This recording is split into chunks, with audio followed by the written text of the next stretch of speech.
નમસ્કાર બાળ મિત્રો. હડપ્પિયન સંસ્કૃતિ જે પોતાના પ્રારંભિક તબક્કામાં 4500 વર્ષ પહેલાં તે પોતાના શરૂઆતના તબક્કામાં હતી, જે ધીમે ધીમે ઈસવીસન 1750માં પોતાના અંત તરફ આગળ વધવા લાગી. હવે આપણે જોઈશું કે એ વખતના રાજાની ચૂંટણી કેવી રીતે થતી હતી.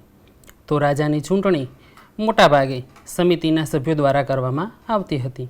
આ સમિતિના સભ્યો એ લોકોના ચૂંટાયેલા પ્રતિનિધિઓ હતા. એટલે કે વર્તમાન લોકસભામાં જેમ વડાપ્રધાનની ચૂંટણી કરવામાં આવે છે, એટલે કે ચૂંટાયેલા સભ્યો ભેગા મળીને આપણા અત્યારના વડાપ્રધાનની જે રીતે ચૂંટણી કરે છે એ જ રીતે તે સમયમાં એટલે કે આર્ય સભ્યતામાં એ વખતે રાજન્ય એટલે કે રાજાની ચૂંટણી કરવામાં આવતી હતી. તેઓ પોતાના રાજાને રાજન્ય તરીકે ઓળખતા હતા, એટલે કે એનું નામ રાજન્ય હતું. આ રાજા એ કોઈ વંશ પરંપરાગત રાજા નહોતા, એટલે કે રાજાનો છોકરો રાજા બને એવું જરૂરી પણ નહોતું. એટલે કે એના મોટાભાગે જ્યારે રાજા અકસ્માતમાં મૃત્યુ પામે, કોઈ લડાઈમાં લડતા લડતા વીરગતિ પામે, ત્યારે રાજાની ચૂંટણી કરવામાં આવતી હતી. આ રાજાની ચૂંટણીની પદ્ધતિ પણ પારદર્શક હતી, એટલે કે સમિતિના સભ્યો ભેગા મળતા અને પોતાના રાજાના ચૂંટણી કેવી રીતે કરવી, કોને રાજા પસંદ કરવું તેની જાહેરાત કરતા હતા. દરેકને એમાં ભાગ લેવાનો અધિકાર હતો અને જેને સૌથી વધારે મત મળે એ રાજા બની શકતો હતો. અત્યારે જે રીતે આપણે સંસદ સભ્યોની ચૂંટણી કરીએ છીએ એ જ રીતે તે વખતે રાજાની ચૂંટણી કરવામાં આવતી હતી. પરંતુ અત્યારના ઈવીએમ જેવું એ વખતે કોઈ મશીન નહોતું.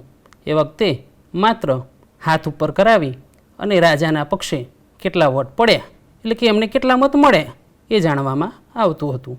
આ પ્રકારની રાજાની ચૂંટણી કરવામાં આવતી હતી. આ રાજાને કામમાં મદદ કરવા માટે અલગ અલગ પ્રકારના અધિકારીઓની નિમણૂક કરવામાં આવતી હતી, જેમાં સેનાધ્યક્ષ એટલે કે સેનાપતિ તરીકે સેનાની હતો, ગામનો વડો એટલે કે ગ્રામણી હતો, કુટુંબનો વડો એટલે કે કુલપ હતો. આમ અલગ અલગ અધિકારીઓની નિમણૂક કરવામાં આવતી હતી. આ રાજાનું મુખ્ય કામ હતું ગવેષણા. ગવેષણા એટલે કે યુદ્ધ.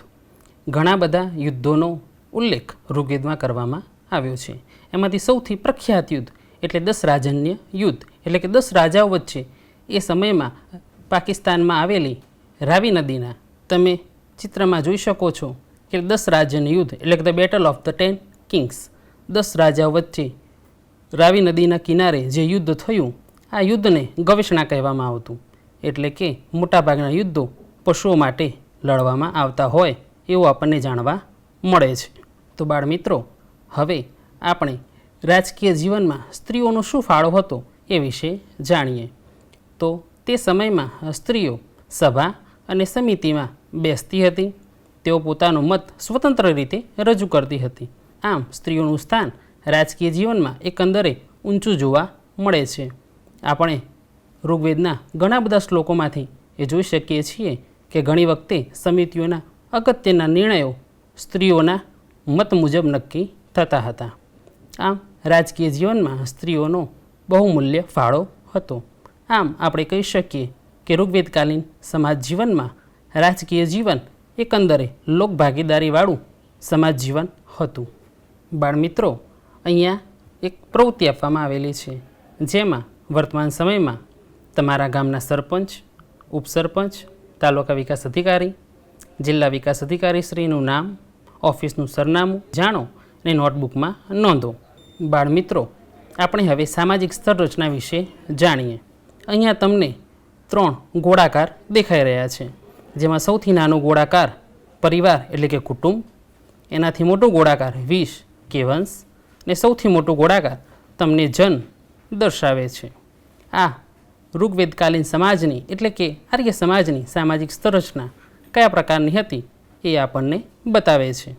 તો આના વિશે આપણે ક્રમશઃ માહિતી મેળવીએ. સૌથી નાનું ગોળાકાર એટલે કે પરિવાર કે કુટુંબ. તો ઋગ્વેદકાલીન સમાજ જીવનનું સૌથી પાયાનું એકમ હતું કુટુંબ એટલે કે પરિવાર. ઘણા બધા પરિવારો ભેગા થાય ત્યારે એક વિષ કે વંશ બનતો હતો. એક જ વંશના લોકો લોહીના સંબંધોથી જોડાયેલા હતા. આમ આપણે કહી શકીએ કે તે સમાજ જીવનમાં ઘણા બધા નાના નાના વંશો તે વખતે અસ્તિત્વમાં હશે. કુટુંબનો વડો કુલપ તરીકે ઓળખવામાં આવતો હતો. કુટુંબનો વડો દરેક નિર્ણય પોતાની જાતે લેતો હતો. તેનો નિર્ણય કુટુંબના બધા જ લોકોને માન્ય હતો. તેનો નિર્ણય કુટુંબના બધા જ લોકો ફરજિયાતપણે પાળવા બંધાયેલા હતા. એમ આપણે ઋગ્વેદકાલીન સમાજમાં જોવા મળે છે. એટલે કે ઇન્ડસ વેલી સિવિલાઇઝેશનમાં આપણે જોયું કે જેમ માતૃસત્તાક કુટુંબ વ્યવસ્થા આપણને જોવા મળે છે, એવી સમાજ વ્યવસ્થા આપણને આર્યકાલીન સભ્યતામાં જોવા મળતી નથી. એટલે કે અત્યારની સભ્યતા એ પિતૃસત્તાક કુટુંબ વ્યવસ્થા હતી. સાથે સાથે સંયુક્ત કુટુંબ પ્રથા પણ આપણને જોવા મળે છે, જેના કારણે મોટાભાગના નિર્ણયો પુરુષો દ્વારા લેવામાં આવતા હોય એવું આપણને જાણવા મળે છે. જો કોઈ પ્રસંગે પિતા અશક્ત હોય કાં તો એનું મૃત્યુ થાય તો આવા પ્રસંગે પિતાનો મોટાભાગનું કામ એનો મોટો પુત્ર સંભાળતો હોય એવું આપણને જોવા મળે છે. ઘણા બધા કુટુંબો ભેગા થાય એટલે વંશ બનતો અને ઘણા બધા વંશો ભેગા થઈ અને જન બનતો. આમ આર્યવેદકાલીન સામાજિક જીવનમાં સૌથી મોટો એકમ હતો જન, જે આપણે અગાઉના ચિત્રમાં જોયું. બાળમિત્રો, તમે ચિત્રમાં જોઈ શકો છો કે સમાજમાં સ્ત્રીઓનું સ્થાન. આપણને બે ચિત્રો દેખાઈ રહ્યા છે, જેમાં યજ્ઞમાં સ્ત્રીઓની સામેલગીરી અને બીજું ચિત્ર એટલે કે વૈદિક કાલીનનો મહત્ત્વના ગ્રંથ એટલે કે વેદોની રચનામાં સ્ત્રીઓની ભાગીદારી. આમ આપણે કહી શકીએ કે તે વખતની સ્ત્રીઓ દરેક બાબતમાં સ્ત્રીઓ પોતે ભાગ લેતી હતી. મોટાભાગના શ્લોકોની રચનાકાર પુરુષો હતા, પરંતુ દરેક શ્લોકોના રચનાકાર પુરુષો જ હતા એવું નહોતું. એમાં ઘણા બધા શ્લોકોની રચના સ્ત્રીઓએ પણ કરી હોય એવું આપણને જાણવા મળે છે, જે આપણે ચિત્રમાં જોઈ શકીએ છીએ. એમાં મુખ્યત્વે મહત્ત્વની સ્ત્રીઓ હતી મૈત્રી, ગાર્ગી, અપાલા, ઘોષા અને લોપામુદ્રા. આવી સ્ત્રીઓ વેદોનું અધ્યયન પણ કરતી અને વેદોના સૂક્તોની રચનાઓ પણ કરતી. આમ વેદકાલીન સમાજમાં સ્ત્રીઓનું સ્થાન અતિ મહત્ત્વનું હતું. સ્ત્રીઓ સાથે સાથે રાજકીય કાર્યોમાં પણ ભાગ લેતી આપણને જોવા મળે છે. સમાજમાં એક પત્ની વ્રતનો નિયમ હતો, એટલે કે પુરુષો એક જ પત્ની રાખી શકતા હતા. જ્યારે આપણે અગાઉની સંસ્કૃતિમાં જોયું તો ત્યાં એવું કોઈ પ્રાવધાન આપણને જોવા મળતું નથી. સાથે સાથે સ્ત્રીઓનું સ્થાન સમાજમાં સન્માનજનક હતું, એટલે કે દરેક બાબતે સ્ત્રીઓને પૂછવામાં આવતું હતું. સ્ત્રીના લગ્ન પરિપક્વ ઉંમરે કરવામાં આવતા હતા, એટલે કે અહીંયા બાળ લગ્નની પ્રથા અસ્તિત્વમાં હશે એવું કહી શકાય નહીં. ચિત્રમાં બતાવ્યા મુજબ યજ્ઞોમાં સ્ત્રીઓની હાજરી પણ અનિવાર્ય ગણવામાં આવતી હતી. તો મિત્રો, અહીંયા આપણે ઋગ્વેદકાલીન સમાજના સ્ત્રી પુરુષોના પોશાક વિશે જોઈ શકીએ છીએ કે આ લોકોના પોશાક કેવા હતા. તમે ચિત્રોમાં જોઈ શકો છો કે મોટાભાગે પુરુષો અને સ્ત્રીઓના પોશાકમાં સામાન્ય રીતે 2 કે 3 વસ્ત્રોનો સમાવેશ થતો હતો. અંદરનું વસ્ત્ર અને ઉત્તરી એટલે કે ઉપરનું વસ્ત્ર. એમના વસ્ત્રો ચામડા અને ઊનના બનાવાતા. તે એને પીળા કે લાલ રંગે રંગતા.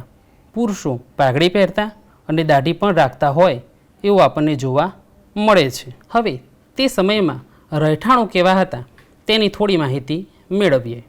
ઋગ્વેદકાલીન સમાજમાં રહેઠાણો મોટાભાગે લાકડા અને વાંસના બનાવવામાં આવતા હતા. લાકડાના બનાવેલા રહેઠાણો એક જગ્યાએથી બીજી જગ્યાએ સરળતાથી ફેરવી શકાય એવા રાખવામાં આવતા હતા, જેના કારણે અત્યારે આપણને એમના રહેઠાણનો કોઈ પુરાવો મળતો નથી, કારણ કે લાકડાના અવશેષો વધુ લાંબા સમય સુધી ટકી શકતા નથી. ઋગ્વેદમાંથી આપણને એ પણ જાણવા મળે છે કે એમના રહેઠાણોમાં મોટાભાગે સ્ત્રીઓ માટે અલગ ઓરડીની વ્યવસ્થા રાખવામાં આવતી હતી, જ્યારે અત્યારના જેમ તે વખતના ઘરોમાં એટલે કે રહેઠાણોમાં પણ બેઠક રૂમની વ્યવસ્થા હશે એવું આપણને ઋગ્વેદના શ્લોકોમાંથી જાણવા મળે છે. તો બાળમિત્રો, તમને પ્રશ્ન એ પણ થતો હશે કે આ લોકો શું ખાતા હશે? શું એ લોકો તમારી જેમ અવનવી વાનગીઓ ખાતા હશે? હવે આપણે એમના ખોરાક વિશે જાણીએ. મોટાભાગે ઋગ્વેદકાલીન સમાજમાં મળતી માહિતી મુજબ એ વખતે મોટાભાગના પુરુષો અને સ્ત્રીઓ ઘી, માખણ જેવી વસ્તુઓનો ખોરાકમાં ઉપયોગ થતો હતો. સાથે સાથે શાકભાજી અને ફળોનો પણ તેઓ ખોરાકમાં ઉપયોગ કરતા હતા. આ સાથે તેઓ ઘઉં અને જવ જેવા ધાન્યોથી પણ પરિચિત હતા. આમ કહી શકાય કે એમના જીવનમાં એકંદરે તેઓ શાકાહારી માણસો હતા. તેઓ ચોખાથી પણ પરિચિત હશે એમ આપણે કહી શકીએ છીએ. ઋગ્વેદિક કાલીન સભ્યતાના સામાજિક જીવન વિશે જાણ્યું અને આપણે રાજકીય જીવન વિશે જાણ્યું. હવે આપણે આ જ તબક્કામાં આગળ એમના આર્થિક જીવન વિશે જાણીએ. ઋગ્વેદકાલીન સમાજનું આર્થિક જીવન કેવું હતું એના વિશે આપણે જાણીએ. એના પહેલાં એ પણ જાણી લઈએ કે આર્યો એ વેપારી પ્રજા નહોતી. જેમ આપણે અગાઉની સભ્યતા એટલે કે સિંધુ ખીણની સભ્યતામાં જોયું કે તેઓ નગરી સભ્યતા હતી, સાથે સાથે મોટાભાગે વેપારી સભ્યતા પણ હતી. એટલે કે મોટાભાગે વેપારી પ્રવૃત્તિઓથી સંકળાયેલી પ્રજા હતી. જ્યારે આ પ્રજા આવી કોઈ વેપારી પ્રવૃત્તિ સાથે સંકળાયેલી નહોતી. છતાં પણ ઋગ્વેદમાં આપણને આ પ્રજાના વેપાર વાણિજ્યમાં વૃદ્ધિ થાય એના માટે ઘણા બધા શ્લોકો આપવામાં આવેલા છે, જે આપણે જોઈ શકીએ છીએ. આર્યોની મુખ્ય પ્રવૃત્તિ પશુપાલન હતી. એટલે કે તેઓ પશુઓ સાથે સંકળાયેલા હતા. તેઓ મોટાભાગે ગાય, ભેંસ, ઘેટા બકરા, ઘોડા જેવા પશુઓ પાળતા હતા, જેનો મુખ્ય ઉપયોગ તેઓ દૂધ મેળવવા કરતા હતા. સાથે સાથે ચામડું અને તેમાંથી મળતા માંસનો ઉપયોગ તેઓ ખોરાક તરીકે પણ કરતા હતા. આમ આવા પ્રાણીઓનો આના સિવાય પણ ઘણો બધો ઉપયોગ હતો. ગાય એ સમયમાં વસ્તુ વિનિમયના શ્રેષ્ઠ માધ્યમ તરીકે પ્રખ્યાત હતી. ગાયને તેઓ પૂજનીય પણ માનતા હતા. મોટાભાગે ગાયના બદલામાં ઘણી બધી વસ્તુઓ મળતી હોય એવું આપણા ધ્યાનમાં આવે છે. તે વખતે એક વસ્તુ અને બીજી વસ્તુઓ વચ્ચે લેવાડ દેવાડ માટે કોઈ પદ્ધતિ એટલે કે વસ્તુ વિનિમયની પ્રથા પ્રચલિત હતી અને ગાયને વસ્તુ વિનિમયમાં શ્રેષ્ઠ સ્થાન આપવામાં આવેલું આપણે જોઈ શકીએ છીએ. ઋગ્વેદના ઘણા બધા શ્લોકોમાં જણાવ્યા મુજબ ઘોડાનો ઉપયોગ રથ હંકારવા માટે થતો હતો અને આર્યોનું મુખ્ય કાર્ય હતું યુદ્ધ. એટલે કે તેઓ યુદ્ધ માટે ઘોડાનો ઉપયોગ કરતા હોય એવું પણ આપણે જોઈ શકીએ છીએ. ઘેટા બકરાનો ઉપયોગ તેઓ મોટાભાગે દૂધ મેળવવા અને સાથે સાથે ઊન મેળવવા માટે થતો હોય એવું આપણે જોવા મળે છે. બળદનો ઉપયોગ મોટાભાગે ખેતીમાં થતો હતો અને ભાર વહન કરવાના ગાડામાં પણ આમનો ઉપયોગ થતો હશે એવું આપણે જોઈ શકીએ છીએ. આથી આપણે કહી શકીએ કે વખતના મોટાભાગના યુદ્ધો પશુઓ માટે કરવામાં આવતા હતા. પશુઓ માટે ઉપયોગી એવું ઘાસ એટલે કે ઘાસચારાના પ્રદેશો માટે પણ મોટાભાગના યુદ્ધો લડાતા હોય એવું આપણને જોવા મળે છે. સાથે સાથે એ પણ જોવા મળે છે કે ઘાસચારાના પ્રદેશો માટે યુદ્ધો થતા, પશુઓ માટે યુદ્ધો થતા. બાળમિત્રો, આપણે જોયું કે ઋગ્વેદમાં ખેતીના પ્રમાણો બહુ ઓછા મળે છે. એટલે કે આ લોકો ખેતીથી સાવ અજાણ હતા એવું નહોતું, પરંતુ એમની મુખ્ય પ્રવૃત્તિ પશુપાલન હોવાના કારણે તેઓ કૃષિ પર એટલે કે ખેતી ઉપર પૂરતા પ્રમાણમાં ધ્યાન આપતા નહોતા. પણ આપણે અહીંયા એ પણ નોંધવું જોઈએ કે ખેતીના વિકાસ માટે, સિંચાઈ માટે નહેરો ખોદવામાં આવતી હતી એવું ઋગ્વેદના વિવિધ શ્લોકો પરથી આપણને જાણવા મળે છે. તો મિત્રો, આના સિવાય પણ ઘણા બધા વ્યવસાયો વિકસ્યા હતા. મોટાભાગે સુથારી કામ જોવા મળે છે. સાથે સાથે અહીંયા તમને એક વણાટ કામ કરતા લોકોનું ચિત્ર જોવા મળે છે. આના સિવાય પણ ઘણા બધા કામો હતા, જેમ કે શિકાર કરવો, ધાતુઓ ગાળવી.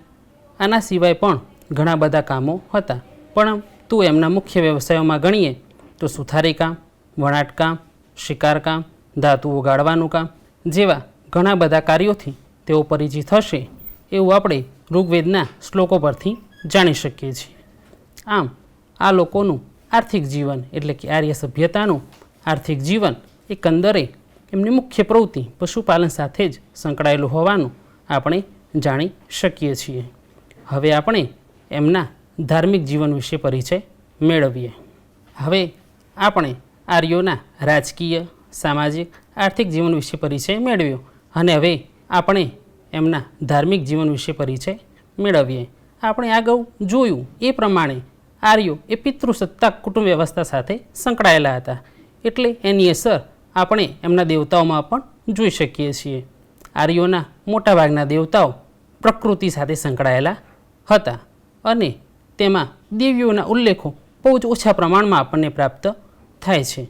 એમના દેવતાઓ કયા કયા હતા, સાથે સાથે કઈ કઈ દેવીઓ તેઓ પૂજતા હતા, તમે જોઈ શકો છો કે ઇન્દ્ર, અગ્નિ, વરુણ, વાયુ અને નીચેનું ચિત્ર એટલે કે એમની બે દેવીઓ ઉષા અને અદિતિનું છે.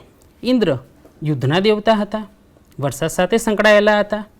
આમ આપણે કહી શકીએ કે ઇન્દ્રનો ઉલ્લેખ ઘણી વખત આપણને ઋગ્વેદમાં જોવા મળે છે.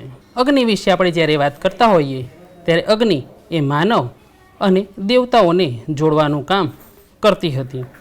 લોકો જે આહુતિ અગ્નિને આપતા તે દેવતાઓ સુધી પહોંચતી હતી એમ એઓનું માનવું હતું. આમ અગ્નિ એ માનવ અને પ્રભુ એટલે કે ભગવાનને જોડવાની કડીનું કામ કરતી હતી. વરુણ એ બ્રહ્માંડના પ્રબંધક દેવ હતા. સોમ એક પ્રકારનો રસ હતો.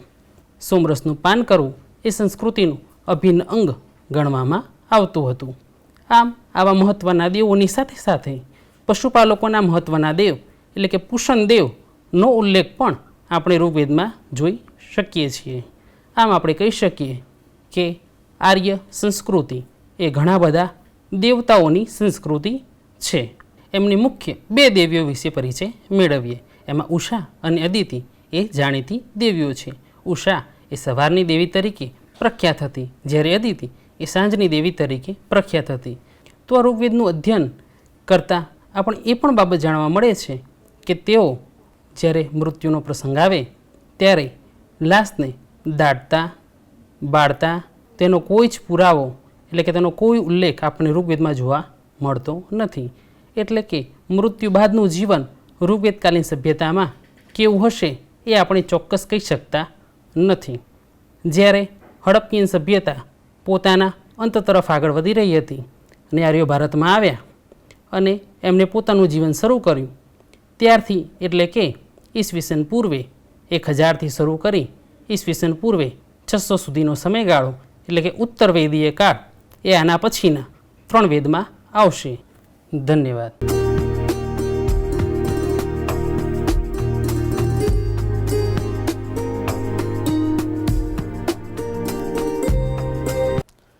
नमस्कार विद्यार्थी मित्रों, कैसे हैं आप? मज़े में हैं? बहुत अच्छा. आज हम कक्षा 6 की इकाई 6 सुबह यहाँ पर पढ़ने वाले हैं. इकाई का नाम ही ऐसा है कि हर रोज़ एक नई सुबह एक लड़की के जीवन में किस प्रकार से होती है, इसका एक बहुत ही प्रेरणादायक प्रसंग यहाँ पर आज हम पढ़ेंगे. तो अपनी किताब खोलिए और उसमें निकालिए इकाई 6 जिसका नाम है सुबह. और इस इकाई की शुरुआत करें उससे पहले इस पूरी दुनिया में ऐसी कई सारी व्यक्ति हैं कि जो दिव्यांग होते हुए भी भिन्न भिन्न क्षेत्रों में अपना मनोबल दिखाकर बहुत सारी सिद्धियां प्राप्त की है. तो आइए ऐसी ही कुछ व्यक्तियों के बारे में जानते हैं. तो देखिए, यहाँ पर आप देख रहे हैं कि ये जो व्यक्ति है उनका नाम है गिरीश शर्मा और ये बैडमिंटन के चैंपियन हैं. यहाँ पर आप देख रहे हैं कि उनका एक पैर नहीं है, उसके बावजूद भी वह बैडमिंटन में महारत प्राप्त कर चुके हैं. तो ये बहुत ही प्रेरणात्मक है. हमें हमारी जात पर पूरा विश्वास होना चाहिए कि हम सब कुछ कर सकते हैं, यानी कि दृढ़ मनोबल हमारे लिए बहुत ही महत्वपूर्ण है. आइए दूसरे ही ऐसे व्यक्ति के बारे में जानते हैं.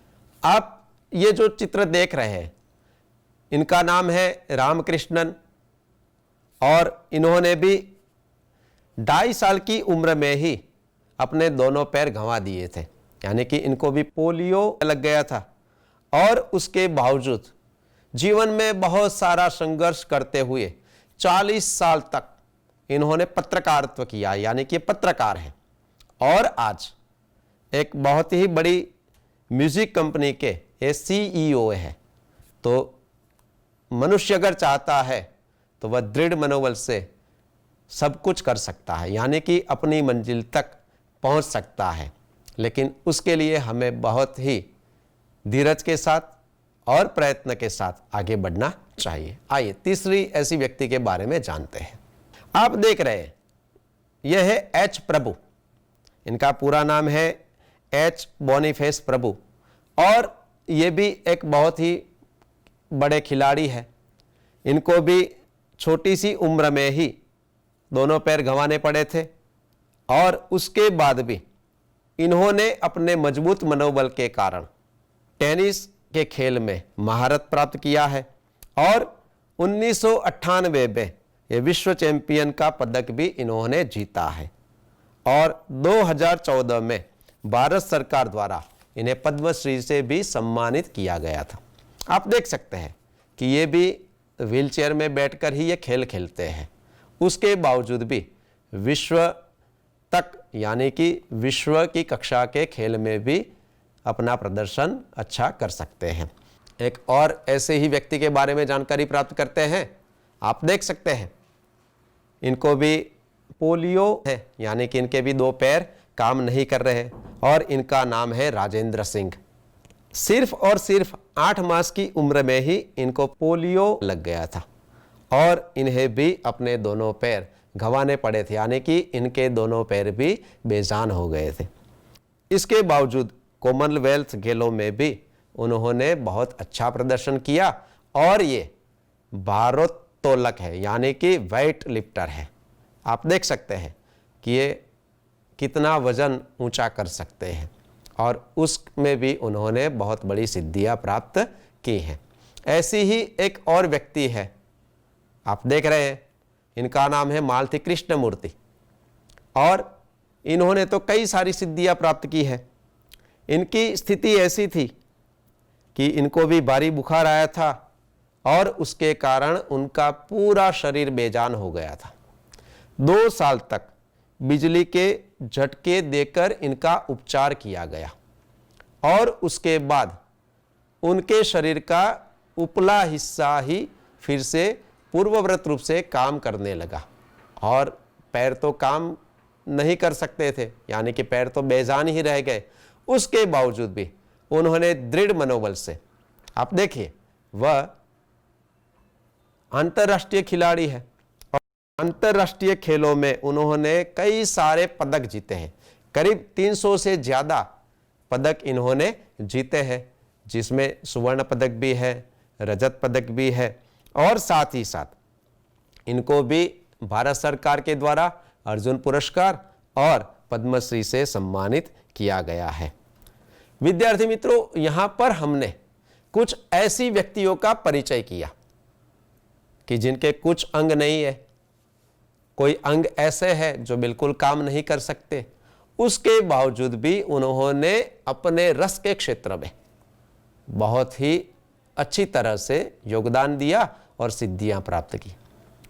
आज हम जो इकाई पढ़ने वाले हैं उसमें भी ऐसी ही एक 11 साल की लड़की है जिसका नाम रेशमा है और उसका पूरा प्रसंग यहाँ पर आज हम सुनने वाले हैं, पढ़ने वाले हैं और समझने वाले हैं। तो यहाँ पर अब हम इस इकाई से जुड़ा हुआ ये वीडियो देखेंगे, तो आपको ध्यान से ये वीडियो देखना है। तो देखते हैं ये वीडियो। सुबह सुबह रेशमा ने देखा कि घर के सभी लोग सफाई में व्यस्त हैं। कोई सामान झाड़ रहा है तो कोई मकड़ी के जाले उतार रहा है। रेशमा ने सोचा, जरूर आज कोई खास बात है। माँ, आज कोई खास बात है? सब इतनी सुबह उठकर घर की सफाई में जुटे हैं। हाँ बिटिया रानी, त्योहार के दिन है। भूल गई क्या? पहले से ही साफ सफाई हो जाए तो अच्छी तरह त्योहार का आनंद ले पाएंगे। ओह, मैं तो एकदम भुलक्कड़ हो गई हूँ। पर माँ, आपने मुझे तो कोई काम सौंपा ही नहीं। मैं क्या करूँ, बताओ माँ। अच्छा चलो, पहले नहा धोकर तैयार हो जाओ, फिर बताऊंगी बहुत से काम है। मैं भी आपकी मदद करना चाहती हूँ। मदद तो मैं जरूर लूंगी। मैंने तुम्हारे लिए कई काम सोच रखे हैं। नहा धोकर नाश्ता कर लो, फिर बताऊंगी। माँ ने रेशमा को उसकी पहिए वाली कुर्सी पर बैठा दिया। रेशमा ने अपनी पहिए वाली कुर्सी को धीरे धीरे धकेला और अपने दैनिक कार्यों में लग गई। रेशमा जब 5 साल की थी, तभी से उसके दोनों पैर काम नहीं करते थे। उसे बहुत तेज बुखार हुआ और घुटनों से नीचे दोनों पांव एकदम बेजान हो गए। बहुत इलाज करवाया पर रेशमा के पांव में जान नहीं आई। उसे पोलियो हो गया था। रेशमा बहुत हिम्मत वाली लड़की थी। शुरू शुरू में उसे जरूर दूसरों की सहायता लेनी पड़ी, परंतु अब 11 साल की उम्र में वह अपने सारे काम स्वयं करती है। वह अपने परिवार पर अपने काम के लिए निर्भर नहीं रहना चाहती। परिवार के सभी सदस्य, पिताजी, छोटा भाई गोलू, दादी जी, दादाजी, सभी उसे बहुत प्यार करते हैं। वह सबकी आंखों का तारा है। मां ने रसोई घर में सारे बर्तन, डिब्बे, बोतलें नीचे उतारकर साफ कर दिए थे। रेशु, अगर तुमने नाश्ता कर लिया हो तो काम में मेरा हाथ बटाओ। हाँ माँ, मैंने नाश्ता कर लिया। दूध का मेवे वाला दलिया बहुत अच्छा बना है। माँ, मैं हाथ धोकर अभी आती हूँ। रेशमा अपनी कुर्सी को धकेलते हुए रसोई घर में पहुंची। रेशमा मां को बर्तन, डिब्बों पर लेबल लगा लगाकर पकड़ाती गई और मां उन्हें व्यवस्थित ढंग से सजाती गई। रसोई घर फिर से चमचमाने लगा। तेरे पिताजी दफ्तर चले गए। मुझे लड्डू बनाने के लिए कुछ जरूरी सामान चाहिए था। गोलू तो बहुत छोटा है। दादी जी, दादाजी बहुत बुजुर्ग है। अब सामान लाए कौन? सामान मैं ले आऊंगी। बस आप मुझे सामान की लिस्ट और एक थैला दो। तुम ले आओगी अकेली? हाँ माँ, एक बार पहले भी तो लाई थी। तो ठीक है, तुम ही ले आओ, लेकिन ध्यान से जाना। सारा सामान नुक्कड़ वाली दुकान से ही मिल जाएगा। थोड़ी देर बाद रेशमा सारा सामान लेकर लौटी। गोलू, ये लो, तुम्हारे लिए टॉफी लाई हूँ। गोलू टॉफी पाकर खुशी से उछलने लगा। कुछ ही दिन बीते थे। एक दिन शाम को रेशमा का घर दियों के झिलमिल प्रकाश से जगमगाने लगा। पूरा मोहल्ला जगमगा रहा था। जहां रोशनी ही रोशनी थी। क्या जमीन, क्या आसमान। दादी जी ने बताया कि दीपावली अंधेरे पर उजाले की जीत का त्योहार है। बुराई पर अच्छाई और असत्य पर सत्य की सदा जीत होती है। इस दिन रावण को पराजित कर राम अयोध्या लौटे थे। उसी खुशी में यह त्योहार मनाया जाता है। रेशमा और गोलू बड़े ध्यान से दादी जी की बातें सुन रहे थे। कुछ देर बाद सबने मिलकर पूजा की और प्रसाद खाया। गोलू अपने दोस्तों के साथ पटाखे छुड़ाने में मग्न हो गया। रेशमा अपने दादा दादी के साथ फुलझड़ियां जला रही थी। इतने में रेशमा ने क्या देखा कि गोलू ने जिस पटाखे को बुझाया हुआ समझकर छोड़ दिया था, उसमें चिंगारियां निकलने लगी हैं। गोलू की पीठ पटाखे की तरफ थी। गोलू, गोलू बचो, तुम्हारे पीछे पटाखा है। पटाखों के शोर में रेशमा की आवाज दब गई। सबसे पहले रेशमा जल्दी जल्दी कुर्सी को धकेलती गोलू के पास जा पहुंची। उसने गोलू को जोर से धक्का दिया और खुद आगे निकल गई।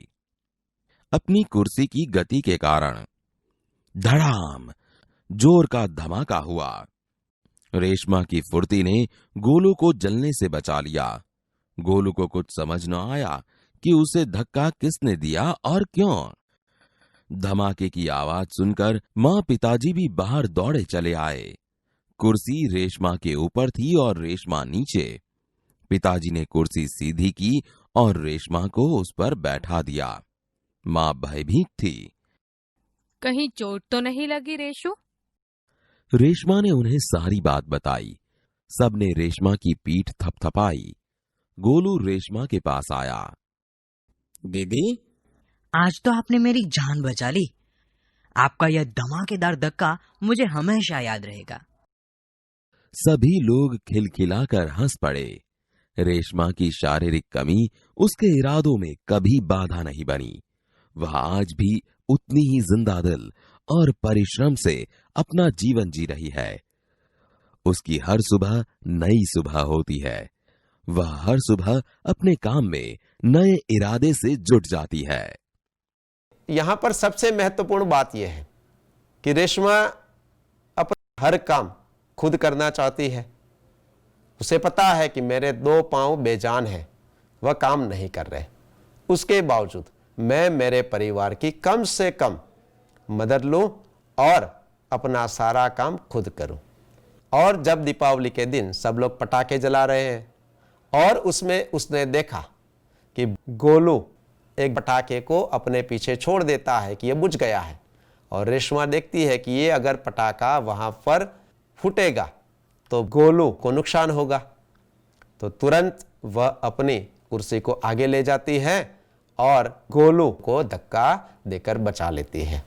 उसके पैर बेजान है, यानी कि वह दिव्यांग है, उसके बावजूद किस प्रकार से अपने छोटे भाई की रक्षा करनी चाहिए ये भी ये जानती है, और हर एक कार्य में अपना योगदान किस प्रकार से देना चाहिए उसके बारे में भी वह समझकर अपने परिवार को मदद करती है। तो इस प्रकार से इस इकाई से जुड़ी हुई सारी बातें हमें समझनी भी है और हमारे जीवन में किस प्रकार से ये बातें महत्वपूर्ण हैं ये भी जानना है। तो अब वीडियो में तो आपने पूरी इकाई देख ली है, लेकिन आपकी किताब में जो इकाई दी गई है आपको पढ़ना भी है, समझना भी है। धन्यवाद।